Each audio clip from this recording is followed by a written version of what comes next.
오늘 함께 보실 말씀은 누가복음 23장 39절에서 43절까지 말씀입니다. 다 찾으신 줄 알고 저와 여러분의 순서로 교독하겠습니다. 달린 행악자 중 하나는 비방하여 이르되 내가 그리스도가 아니냐 너와 우리를 구원하라 하되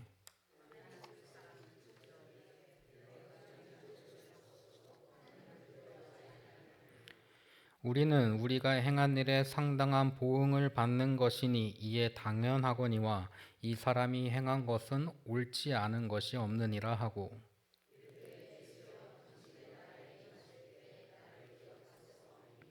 함께 읽습니다. 예수께서 이르시되 내가 진실로 내게 이르노니 오늘 내가 나와 함께 낙원에 있으리라 하시니라. 아멘. 오늘 이 시간 주님께서 허락하신 낙원에 들어감을 믿고 신뢰하는 저와 여러분이 될 수 있기를 간절히 축원합니다. 오늘은 이제 성금요일이지요. 예수님께서 십자가에 달리신 날입니다. 우리는 이 날을 단순히 교회력의 한 절기로 지나가기 쉽지만 사실 이 날은 교회사뿐만 아니라 인류 역사 속에서도 굉장히 중요한 날이에요. 왜 그렇습니까? 이 날에 예수님께서 우리의 죄를 대신 지시고 십자가에 매달리셔서 그 죄를 속량하셨기 때문이에요. 오늘 우리가 읽은 이 장면 너무나도 유명한 장면인데 우리가 한번 머릿속으로 상상하면서 한번 떠올려 보겠습니다. 해는 어두워지고 땅은 고요하고 사람들의 소리가 점점 잦아드는 가운데 십자가 위에 세 사람이 매달려 있습니다. 그 중심에는 예수님이 계시고 양옆에는 죄인들이 매달려 있어요. 이 장면은 단순한 처형의 장면이 아니지요. 인간의 죄와 하나님의 사랑이 동시에 드러나는 자리가 바로 이 장면입니다. 그리고 무엇보다 중요한 것은 이 장면이 그들에게 있어서 마지막 순간이라는 거예요. 더 이상 시간이 없지요. 더 이상 선택을 미룰 수도 없어요. 인생이 끝나가는 자리가 바로 그곳입니다. 십자가에 매달려서 양팔에 못이 박히고 발등에 못이 박히고 옆구리에 창이 찔려서 몸 안에 있는 피와 물을 다 쏟아내는 가운데 이제 자신의 죽음을 직감하고 얼마 남지 않았다는 사실을 그들은 아마 깨달았을 거예요. 인생이 끝나는 자리, 바로 그 자리에서 오늘 말씀을 보면 한 사람은 구원을 받습니다. 이것이 오늘 우리가 함께 보고자 하는 말씀의 가장 중요한 부분이에요. 성금요일에 우리가 잊지 않아야 되는 깊은 메시지가 여기에 담겨 있지요. 끝이라고 생각되는 그 자리에서 하나님께서 새로운 시작을 여신다는 거예요. 죽음의 자리에서 생명이 시작되는 것. 우리는 이 장면을 보면서 한 가지 질문을 하게 됩니다. 인생의 마지막 순간에 과연 나는 무엇을 선택하고 무엇을 바라보고 어떻게 살아갈 것이며 어떤 선택을 해왔음을 후회하지 않을 자신이 있는가? 여러분, 인생의 마지막 그 순간 앞에 하나님 앞에서 부끄럽지 않을 자신이 있으십니까? 예수님 옆에 달린 두 사람은 오늘 말씀에서 기록하기를 분명히 죄인이었어요.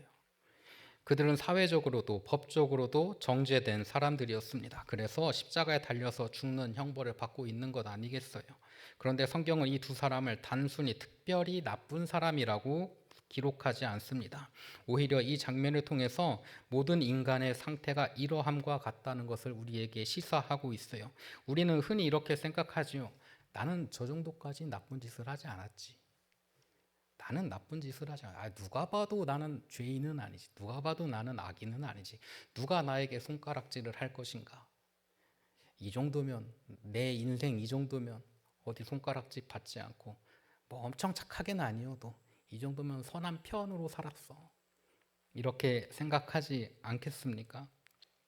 그런데 십자가 앞에 서면은 그 모든 것이 부질없다는 거예요. 십자가는 죄의 크기를 비교하는 자리가 아니라 죄의 본질이 드러나는 자리이기 때문이에요. 하나님 없이 살아가는 모든 삶이 죄라는 것을 보여주는 자리가 바로 십자가의 자리입니다. 많은 사람이 모두 하나님을 떠나 살아왔고 자기 중심으로 살아왔고 하나님 없어도 괜찮다고 생각하면서 살아가곤 합니다. 그것이 바로 죄라는 거예요. 그래서 이 두 사람의 모습은 곧 우리의 모습이기도 합니다. 우리는 그들을 바라보면서 동시에 우리 자신을 바라볼 수 있어야 하겠어요. 그리고 인정해야 하는 거죠. 뭐라고? 나는 죄인입니다. 나의 죄 때문에 주님께서 저 십자가에 매달리셨습니다. 그런데 이 장면에서 우리가 놀라게 되는 것은 같은 십자가에 달려 있음에도 불구하고 이 죄인 두 명에게 완전히 서로 다른 두 가지 반응이 나타난다는 거예요. 한 사람은 예수님을 향해서 이렇게 말합니다. 당신이 그리스도라면 당신과 우리를 구원해 보십시오. 이 말은 믿음의 고백이 아니고 요구이죠. 주님께서 정말 주님이시라면 이거 한번 해보세요. 어디서 많이 들은 말 아닙니까? 예수님께서 광야에서 공생애를 시작하시기 전에 기도하실 때 사탄이 와서 예수님께 뭐라고 말합니까? 당신이 정말로 하나님의 아들이었거든. 이거 해보시오. 저거 해보시오. 요구하지요. 요구해요. 이걸 해야 당신이 하나님의 아들입니다. 이렇게 따지고 듭니다. 이 죄인 또한 마찬가지예요. 그는 여전히 자기중심적인 자리에서 벗어나지 못합니다. 죽음을 앞두고 있으면서도 여전히 하나님을 향하지 않아요. 지금 당장 죽음이 눈앞에 왔는데도 하나님은 보이지 않고 눈앞에 자신을 구원할 수 있는 예수님이 있음에도 불구하고 몰라요. 아무것도 몰라요. 성경에서 보면 그런 사람들이 왜 그렇게 많은지 모르겠어요. 우리의 영혼을 구할 분은 누구신데? 예수님 한 분뿐이신데 그 예수님께서 눈앞에 있음에도 불구하고 이상한 데만 바라보고 있는 사람이 어찌나 많은지요. 베데스다 연못에서도 보면요, 예수님께서 그 환자에게 물어보실 때 뭐라고 해요? 저 물이 움직일 때 저를 넣어줄 사람이 필요합니다. 결국에 그 사람을 고친 사람은 누구였어요? 예수님이었어요. 눈을 들어서 예수님을 봐야 하는데 세상에 저것이 나에게 유익할 것 같으니까 거기에 정신이 팔려서 그것만 바라보고 있어요. 정작 봐야 되는 것은 못 봐요. 정말 나를 구원하실 그분이 예수님이신데 그리스도인데 그걸 알지 못합니다. 오늘 이 죄인 또한 마찬가지예요. 오히려 하나님을 시험하고 있지 않습니까? 반면에 다른 한 사람은 어때요? 그는 먼저 자신의 죄를 인정하고 있어요. 우리는 우리가 행한 일에 대해서 책임지고 지금 벌을 받고 있는 거야. 그리고 이 고백은 굉장히 중요한 고백이 됩니다. 그는 자기 자신을 속이지 않아요. 변명하지 않습니다. 다른 사람 탓하지 않아요. 나의 죄는 나 때문이다. 그리고 누굴 바라보고 있습니까? 그렇기 때문에 나의 죄 때문에 나의 죄를 지시는 저분 한 분만 바라보는 거예요. 바로 누굽니까? 옆에 매달려 있는 예수님을 바라보고 있는 거죠. 이분은 아무 잘못이 없다는 거예요. 예수님께서 우리의 죄를 대신 지실 수 있었던 이유가 무엇입니까? 그분은 무죄였기 때문이에요. 그는 아무 죄가 없었기 때문이에요. 아무 죄가 없는 사람이 우리를 위해서 대속죄를 짊어지었다. 구약에서 보면 제사가 나오지 않습니까? 속죄제도 나오고 속건제도 나오고 보면은 하나님께 제사를 드립니다. 하나님께 지은 죄도 용서해 달라고 제사를 지내고 사람과 사람 사이에서 있었던 나의 잘못도 주님 용서없어서 하면서 제사를 지내기 마련이에요. 그때 드려지는 제물은 어떤 의미를 가지고 있어요?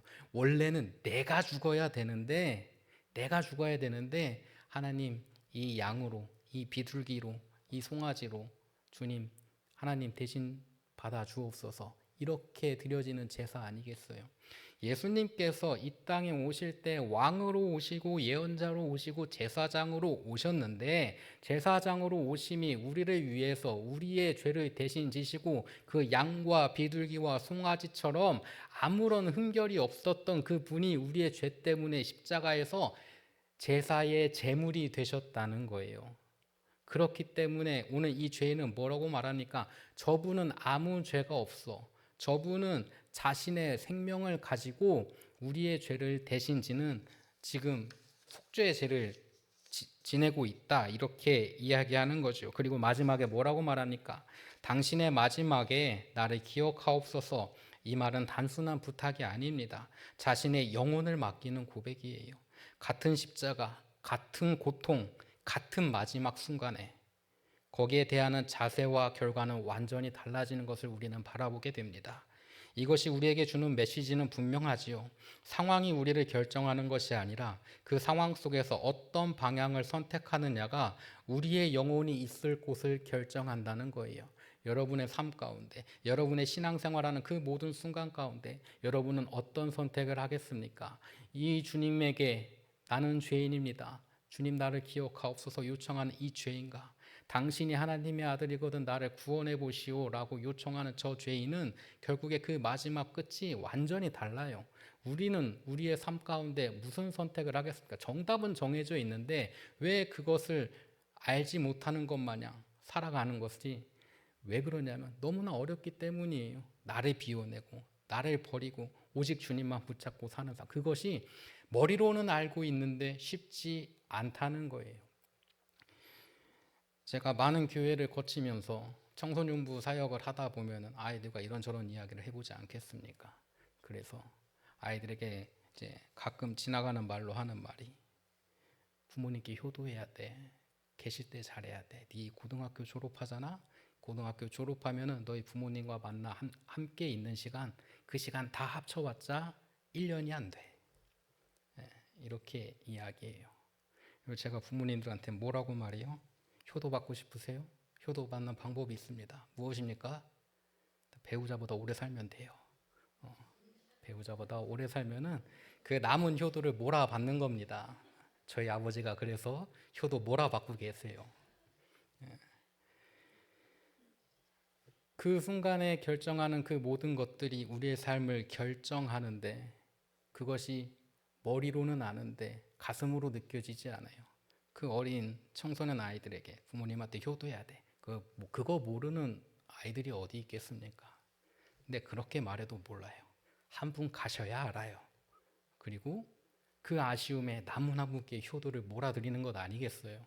여러분, 백날 말해도 우리가 주님을 선택해야 됩니다라는 것 머리로는 아는데 가슴으로 느끼기가 참 어려운 것 같아요. 쉬운 일이 아니에요. 경험해 보지 않으면 모르는 일이 될 수도 있어요. 그럼에도 불구하고 우리는 부단히 노력하며 그 길을 걸어가고자 노력하는 저와 여러분이 되길 간절히 바랍니다. 오늘 강도의 모습을 보면서 우리는 진정한 회개가 무엇인지 깨닫게 돼요. 회개는 단순히 잘못했다고 말하는 것이 아니에요. 눈물 흘리는 감정이 회개가 되는 것이 아닙니다. 회개는 삶의 방향이 바뀌는 것을 의미합니다. 그는 먼저 자신의 죄를 인정했죠. 이게 바로 회개의 시작이에요. 그리고 그 다음에는 자신의 상태를 정확하게 보고 예수님을 바라보는 것, 예수님을 인정하는 것, 이것이 회개에서 가장 중요한 중심입니다. 그리고 온전히 자신을 맡기는 것, 이것이 바로 회개의 완성이에요. 죄의 인정, 예수님에 대한 인정, 그리고 자신을 맡기는 것, 이 세 가지가 연결될 때 진짜 회개가 이루어집니다. 중요한 것은 이 모든 일이 십자가 위에서 이루어졌다는 거예요. 더 이상 아무것도 할 수 없는 상황에서 그 자리에서 그는 돌아섭니다. 이것이 우리에게 주는 메시지는 분명하지요. 회개는 환경이나 조건과 상관이 없다는 사실이에요. 지금 이 자리에 가능한 선택, 바로 그것이 회개라는 거예요. 하나님께 돌아가는 것은 내일 일도 아니고요. 모레 일도 아니고요. 1년 뒤에도 아니고요. 바로 지금이라는 거예요. 오늘 본문에서 강도가 한 말은 매우 짧지만 깊은 의미를 가지고 있습니다. 주님 나를 기억하소서. 이 고백은 헬라어 표현에서 보면은 저를 잊지 말아 주십시오라는 의미가 아니라 성경에서 기억하다라는 말은 행동으로 이어지는 기억을 뜻해요. 하나님께서 누군가를 기억하신다는 것은 그를 향한 구원의 역사가 시작되었다는 것을 의미합니다. 그렇기 때문에 이 강도의 고백은 단순한 부탁이 아니라 자신의 인생 전체를 예수님께 맡긴다는 믿음의 고백이에요. 그는 더 이상 자신을 붙잡지 않고 예수님을 향해 자신의 존재를 내어 맡깁니다. 그리고 그 순간 그의 삶의 방향이 바뀌게 되는 것이지요. 완전히 바뀌어요. 더 이상 자기 중심이 아니라 누구 중심으로? 예수 그리스도 중심으로 바뀌는 거예요. 이것이 바로 회개의 본질이지요. 회개는 감정이 아니라 방향의 전환을 의미합니다. 잠깐 마음이 불편해지는 것이 아니라 인생의 중심이 바뀌는 것. 이 강도는 십자가 위에서 아무것도 할 수 없는 상황이었지만 그 한 가지를 해냈어요. 자신의 시선을 예수님께로 돌렸다는 거예요. 그리고 그 순간 그의 인생은 완전히 다른 방향으로 나아가기 시작했습니다. 진정한 회개는 반드시 삶으로 드러나야 하기 마련입니다. 단순히 말로 잘못했습니다 라고 하는 것으로 끝나는 것이 아니라 가능하다면 책임을 지고 가능하다면 관계를 회복하려는 모습으로 이어지는 거예요. 만약 누군가에게 상처를 주었는데 아무런 사과도 없고 아무런 변화도 없다면 우리는 그 회개를 진심이라고 받아들이지 않지 않겠습니까? 그렇게 받아들이기 어렵지 않겠어요? 이런 지점에서 우리는 한 가지 중요한 질문을 하게 됩니다. 그렇다면 회개는 어디까지 요구되는 것인가? 그리고 그 책임이 구원의 조건이 되는 것인가? 라는 질문이에요.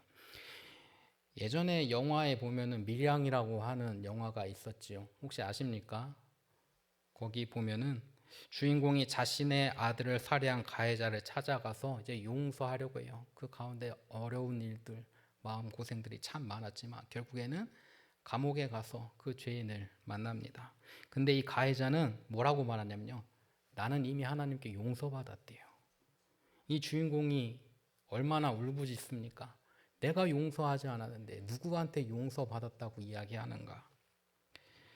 그 장면을 보면서 우리의 마음 또한 복잡해지기 마련입니다. 저렇게 쉽게 용서받을 수 있는 것인가? 피해자는 어떻게 되는 것인가? 라는 질문이 자연스럽게 나오는 거예요. 정말로 하나님께서 저 사람을 용서하였을까? 이 질문은 당연하고 정당한 질문입니다. 왜냐하면 우리는 회개가 반드시 책임과 변화를 동반해야 한다고 생각하기 때문이에요. 그리고 그것은 맞는 말이기도 해요. 진짜 회개라면 가능한 범위 안에서 반드시 삶의 변화와 책임이 따라옵니다. 그러나 동시에 우리가 놓치지 말아야 할 중요한 진리가 있어요.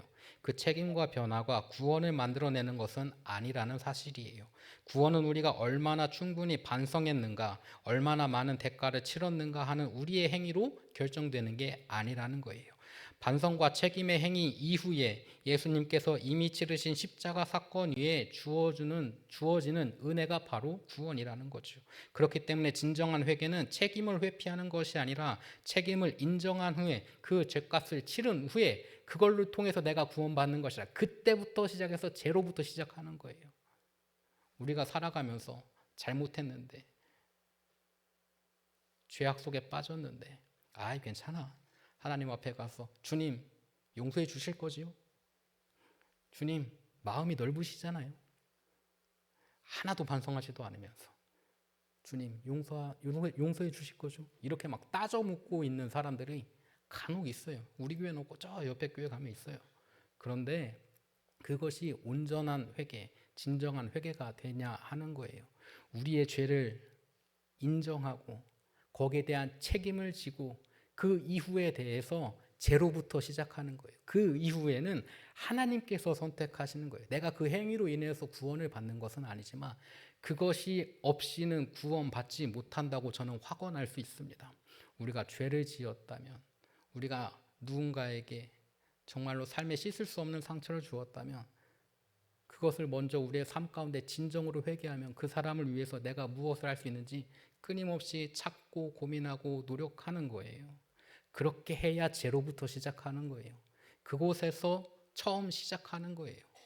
그때 하나님께서 보시고 구원하시는 거예요. 여기에 더해서 우리는 가끔 이 장면을 보면서 이런 착각을 하곤 하거든요.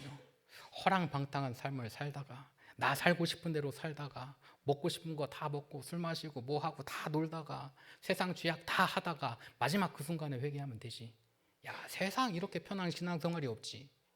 그냥 내 마음대로 살다가 나쁜 짓 다 하다가 마지막에만 회개하면 되는 것 아닌가 하는 이런 생각 누구나 다 할 겁니다. 그래서 마음 한편에 이런 계산을 하기도 해요. 지금은 조금 더 내 마음대로 살아도 되고 나중에 마지막 순간에 하나님께 돌아가면 된다고 생각합니다. 그러나 오늘 본문에 등장하는 이 강도를 보면 그는 그런 식으로 준비된 회개를 한 사람은 아니었던 것 같아요. 그는 마지막을 계획한 사람이 아니라 마지막 순간에라도 깨어난 사람이에요. 무슨 일이 일어날지 알지 못하지 않습니까? 제가 예전에 교회 가는데 이제 전도사 생활을 하면서 집하고 교회하고 한 차로 운전해서 한 20분 정도를 운전해서 가야 돼요. 가는 길에 이렇게 지형이 움푹 파여 있는 데가 있어요. 그렇게 되면요, 거기가 봄하고 가을이 되면요, 안개가 기가 막힙니다. 한 치 앞을 볼 수 없어요.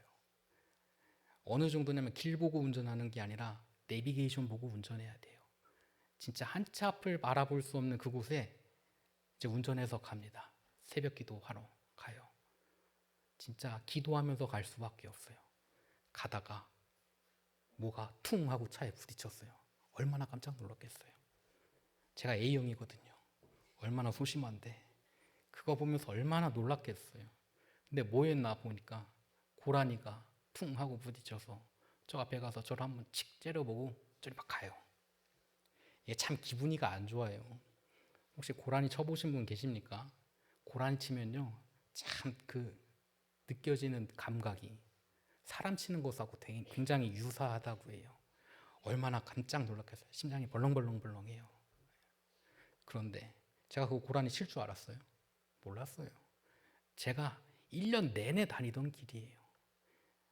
앞에도 안 보고 내비게이션만 보고도 눈앞에 아무것도 안 보여도 운전할 수 있는 그 길이에요. 그 길에 고라니가 내 차와 부딪힐 거라고 저는 상상도 못했지 않겠어요. 우리 삶 또한 마찬가지입니다. 내일 무슨 일이 일어날지, 1년 뒤에 무슨 일이 일어날지 아무것도 몰라요. 건강했던 사람이 어느 순간 아프기도 하고요. 우리 청년 중에 한 명 지금 병원에 입원했어요. 맹장 뗐대요. 지난주에 웃으면서 헤어졌는데 오늘 가서 병원 가서 신방하고 만나고 왔는데 아주 이 친구가 그냥 얼굴이 갔어요. 네, 많이 갔어요. 그 친구가 그렇게 아플 줄 알았겠어요? 아, 다음 주 이 시간에는 내가 병원에 있을 거야. 이렇게 생각했겠어요? 아니었어요. 그때가 언제 올지는 아무도 몰라요. 그래서 뭐라고 말합니까? 그날이 뭐같이 온다고? 도적같이 온다고. 이 도선생이 언제 올 줄 모르듯이 우리는 그거를 알 수가 없어요. 오늘 이 죄인 또한 마찬가지 아니었겠습니까? 자기가 이렇게 죽을 것 알았을까? 1년 전에는 몰랐을 것 같아요. 그런데도 오늘 그 자리에 있어요. 그래서 내가 죽기 전에 회개하고 천국 가야지 이런 생각을 하는 것이 아니었을 거예요. 그저 그 자리에서 온전히 자신의 죄를 바라보고 그 뒤에 예수 그리스도를 바라보고 자신의 삶의 방향을 바꾸며 주님, 내가 지금 치르고 있는 이 죄값 앞에서 주님께서 나를 구원해 주시길 바랍니다. 이렇게 간절히 구하는 것 아니겠습니까? 그는 지금 계산해서 구원받는 것이 아니라 마지막 순간에라도 깨어난 사람이에요. 그는 죽음을 앞두고 갑자기 자신의 인생을 정리할 여유를 가진 사람이 아니었다니까요. 오히려 아무것도 할 수 없는 절망적인 자리에서 비로소 자신을 보게 된 사람이에요. 그동안 외면해 왔던 죄를 인정하게 되었고 스스로 옳다고 여겼던 삶이 얼마나 하나님과 멀어져 있었는지를 깨닫게 되었고 그 옆에 달려있는 예수님이 어떤 분이신지를 비로소 그 자리에서 바라보게 되었어요. 계산해서 내가 죽기 전에 반성하고 회개하고 구원받아야지 이게 아니라 계산된 선택이 아니라 무너진 자리에서 일어난 깨달음의 시간이에요. 그는 그 자리에서라도 마지막 열차를 탄 사람이에요. 그래서 우리는 항상 어떻게 살아가야 하겠습니까? 이 회개를 함에 있어서 나중에 선택할 수 있는 옵션으로 생각하는 것이 아니라 이거 막 우리가 마음대로 꺼내 쓸 수 있는 그런 것이 아니라 반복될수록 우리의 마음을 무뎌지게 하는 게 뭐예요? 바로 죄 아니겠어요? 하나님을 향한 감각을 점점 잃어버리게 하는 게 무엇이겠어요? 죄 아니겠어요? 그 죄에 붙잡혀서 살아가다 보면 그 마지막에 회개할 수 있을 것 같아요? 본인은 할 수 있다고 말할지 모르지만 그게 참 쉽지 않고 어렵다는 거 우리가 다 잘 알고 있지 않습니까? 그래서 오늘 회개하지 않는 사람은 내일 더 쉽게 회개할 수 있는 것이 아니라 오히려 더 어려워진다는 거예요. 무엇보다 우리는 언제 마지막 순간이 올지 알 수 없잖아요. 그때 의식이 분명할지 우리의 마음이 열려 있을지 하나님을 향할 수 있을지도 아무도 장담할 수 없습니다. 그렇기 때문에 회개는 미루어서 선택하는 것이 아니라 지금 붙잡아야 할 은혜가 되는 거예요. 하나님은 마지막 순간에도 우리를 받아주시는 분이지만 우리가 그때 돌아설 수 있는지는 아무도 알 수 없어요. 그래서 이 강도의 이야기는 마지막에 회개해도 된다는 근거가 아니라 마지막 순간에도 하나님은 문을 열어두신다라는 은혜의 증거가 되는 것이지요. 그리고 동시에 우리에게 이렇게 묻습니다. 지금도 충분히 돌아갈 수 있는 이 순간에 왜 우리는 여전히 미루고 있는가? 결국 중요한 것은 마지막이라는 시간이 아니라 지금 이 순간 깨어나는 것이라는 거예요. 여러분, 지금 이 순간 우리의 삶이 깨어서 회개하며 주님 앞에 나아갈 수 있기를 간절히 축원합니다. 예수님께서는 오늘 강도에게 말씀하십니다. 오늘 네가 나와 함께 낙원에 있으리라. 이 말씀은 단순한 위로가 아니라 선언이고 확언이에요. 오늘이에요. 미래가 아니죠. 오늘이에요. 언젠가가 아니에요. 지금입니다. 이 말은 구원이 얼마나 즉각적이고 얼마나 확실한지를 보여줍니다. 우리는 자꾸 미루잖아요. 나중에 더 잘 믿어야지. 나중에 더 준비되면 하나님께 가까이 가야지 하는 생각을 하곤 해요. 완벽하게 준비된 신앙을 해야지. 다른 사람 보기에 멋진 신앙생활을 하고 싶어. 이런 생각하곤 하지 않습니까? 하나님 앞에 나아가는데 다른 사람 눈치를 봐요.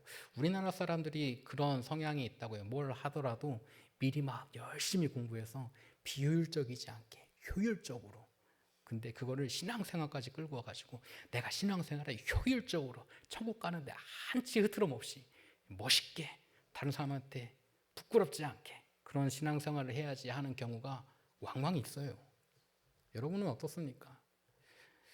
예전에 있는 교회 보면요. 이제 봄 대신방하고 가을 대신방을 하곤 하는데 구역이 참 많아요. 그래서 구역 한 바퀴 이렇게 대신방 싹 돌고 나면요. 1년에 5kg씩 찌거든요. 참 쉽지 않아요. 먹을 거 내놓지 말라고 하는데 먹을 거 계속 나와요.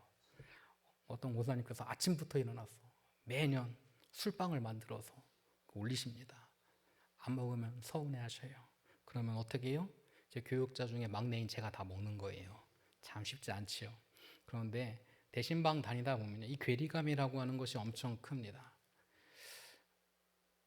서울에서 꽤 유명하게 학원 강사를 하시던 분이 은퇴하고 내려와가지고 넓은 땅을 사서 거기에 한옥식으로 집을 짓고 도서관 마냥 책들을 막 꽂아놓고 사람들에게 오픈을 해요. 와, 그 땅만 사는데도 몇십억 들었을 거예요. 근데 그렇게 하셔요. 그 집에 신방을 가는데 대문 열고 들어가서 집까지 현관문까지 가는데 10분 걸어가야 돼요. 그렇게 해서 들어가서 예배 드리고 그러면 또 식사는 또 얼마나 휘황찬란하게 하십니까? 목사님 오셨다고 모신다고 이렇게 막 하셔요. 그렇게 해서 그 구역 신방을 마쳐요. 그리고 그 다음 날 되면요. 빨래 널다가 넘어지셔가지고 허리 다치셔갖고 이제 앞으로는 평생 걸으실 수 없는 분 집에 가야 돼요.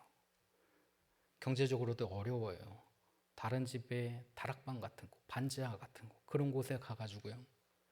그곳에서 신방을 드립니다. 밖에 나가실 수도 없으니 요양하시는 분한테 부탁해서 과자나 이렇게 몇 가지 준비하시는 거예요. 이렇게 보면요. 극과 극이 너무 심하지 않습니까? 근데 어떤 분들은 말해요. 신방 받을 때 보면요. 우리 집 목사님 보시면 부끄러워서 저 목사님 오시는 거 싫어요. 그런 거 부끄러워할 필요가 없습니다. 목사님들 보면요. 여러분보다 훨씬 좋은 집도 많이 가봤고요. 여러분보다 훨씬 어려운 집도 많이 가봤고요. 여러분이 상상할 수 없는 좋은 것도 먹어봤고요. 여러분 상상할 수 없는 이상한 것도 많이 먹어봤어요.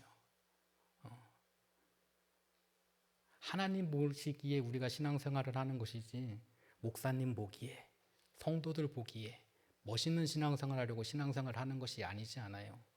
그런데 우리가 세상 사람들의 눈치를 보면서 어느 순간 멋있는 신앙생활 하고 싶어서 그때까지 내가 다듬어질 때까지 내가 이거 모을 때까지 내가 이거 꾸밀 때까지 그때까지 나의 신앙을 미루는 경우가 왕왕 있어요.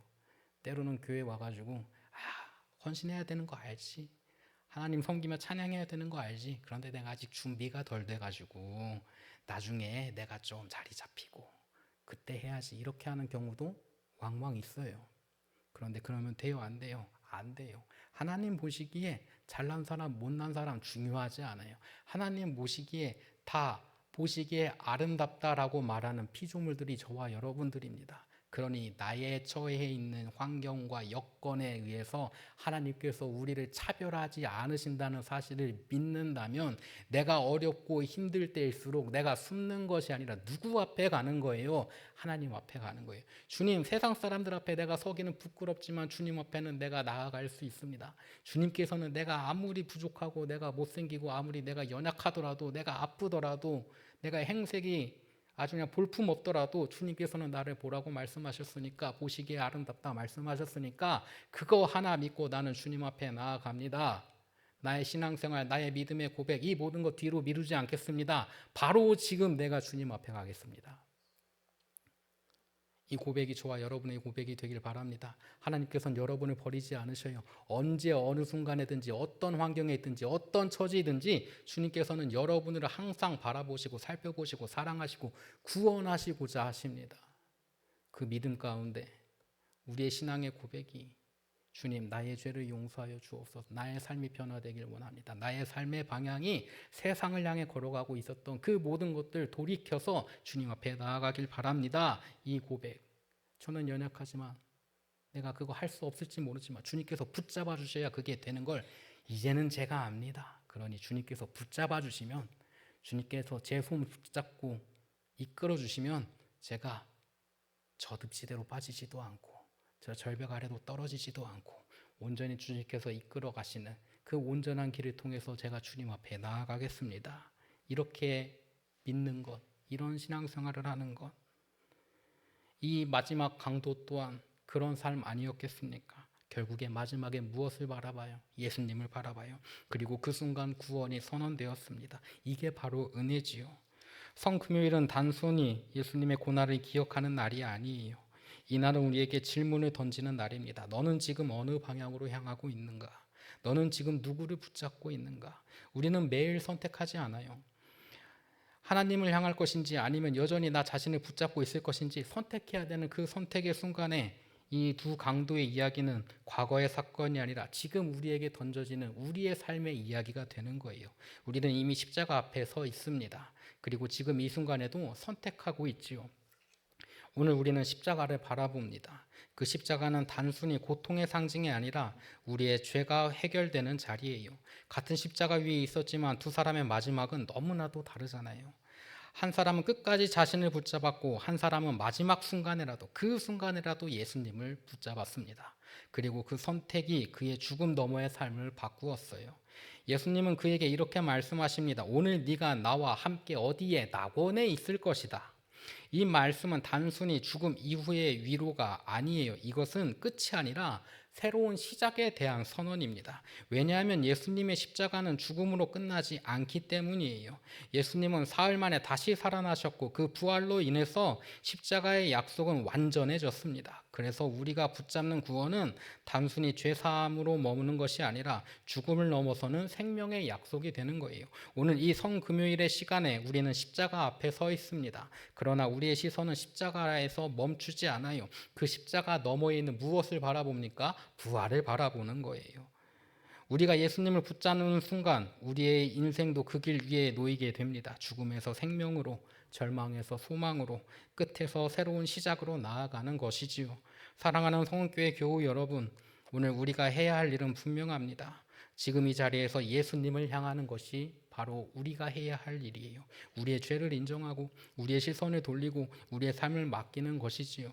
그때 구원은 시작되고 그 구원은 결국 부활의 소망으로 완성됩니다.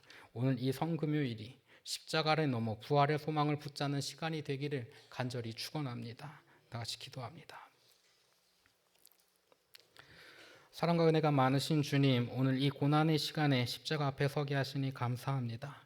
오늘 주신 말씀 통하여 우리가 어떤 존재인지 그리고 우리가 어디를 향해 살아야 하는지를 다시 깨닫게 하여 주옵소서. 이 시간 우리의 삶을 돌아보길 원합니다. 여전히 나 자신을 붙잡고 있었던 모습, 여전히 미루고 있었던 회개의 자리들 이제 주님 앞에 내려놓길 원합니다. 우리의 죄를 숨기지 않게 하시고 변명하지 않게 하시며 정직하게 주님 앞에 나아갈 수 있도록 인도하여 주옵소서. 우리의 시선이 다시 예수 그리스도만을 향하게 하시고 우리의 삶의 방향이 주님을 향할 수 있도록 인도하여 주옵소서. 회개가 말로만 끝나지 않게 하시고 우리의 삶 속에서 변화로 이어질 수 있길 원합니다. 오늘 이 시간이 결단의 시간이 되어서 우리의 삶 속에서 계속 이어지는 회개의 삶을 살아가며 부족함 없도록 인도하시고 역사하여 주옵소서. 십자가의 은혜가 우리의 삶 가운데 살아 움직이게 하여 주옵소서. 사랑이 많으신 예수님의 이름으로 기도드립니다. 아멘.